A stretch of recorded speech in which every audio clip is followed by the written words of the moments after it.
Online থেকে যখনই কোনো জিনিসপত্র আসে আমি বরের চোখ বাঁচিয়ে কিভাবে জিনিসপত্রটা ডেলিভারি দাদার থেকে নিতে হবে সেই ব্যবস্থাটাই করি। কিন্তু আজকে আর সেটা হলো না, বরের চোখের সামনাসামনি পড়ে গেল যে আমি ডেলিভারি দাদার থেকে কিছু পার্সেল নিচ্ছি।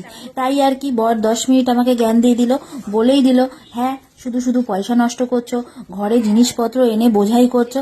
আমি বললাম যে দাঁড়াও, তুমি এত রাগারাগি করো না, চলো তোমাকে দিয়েই পার্সেলটা ওপেন করাই। তাই আর কি বরের হাতে পার্সেলটা দিয়ে বললাম যে এই নাও তুমি এবার ওপেন করো।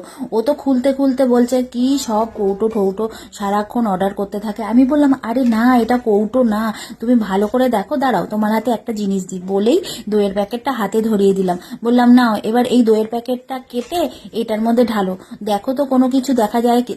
তারপরে দেখলো যে না, দইটা তো দইয়ের মতনই আছে, আর দইয়ের মধ্যে যেই জলটা আছে সেটা আলাদা করে সরে যাচ্ছে। তো আমরা তো অনেক সময় ছাঁকনির সাহায্যে বা অনেক সময় সুতির ন্যাকড়ার মধ্যে দইটা রেখে জলটাকে আলাদা করি, কিন্তু এই কৌটোটা কিনে নিলে কিন্তু একদম দইয়ের যে জলটা আছে নিচে পড়ে যাবে, আর আমাদের যেই দইটা দরকার সেটা কিন্তু আমরা পেয়ে যাব। এই ঢালতে ঢালতে বর যখন দেখলো যে না দইয়ের জলটা আস্তে আস্তে নিচের দিকে পড়ছে, তখন বলল যে না ঠিকই আছে, কিনেছো ভালোই করেছো, আমি তো ভাবলাম যে কৌটো।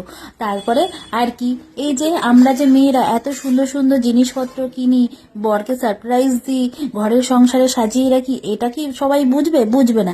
এই দেখো এখন কিন্তু দেখে খুব আনন্দ পেয়েছে। আর এটার মধ্যে কিন্তু 1 লিটার একদম দই এটে যাবে। এটা আমি মিশো থেকে কিনেছি। যদি তোমাদের লিংক আর দাম জানতে ইচ্ছে করে তবে তোমরা আমাকে অবশ্যই কিন্তু কমেন্টে জানিও, কারণ তোমাদের এত সুন্দর সুন্দর কমেন্টের উত্তর দিতে কিন্তু আমি সবসময় তোমাদের পাশে থাকি আর হাজির হয়ে থাকি।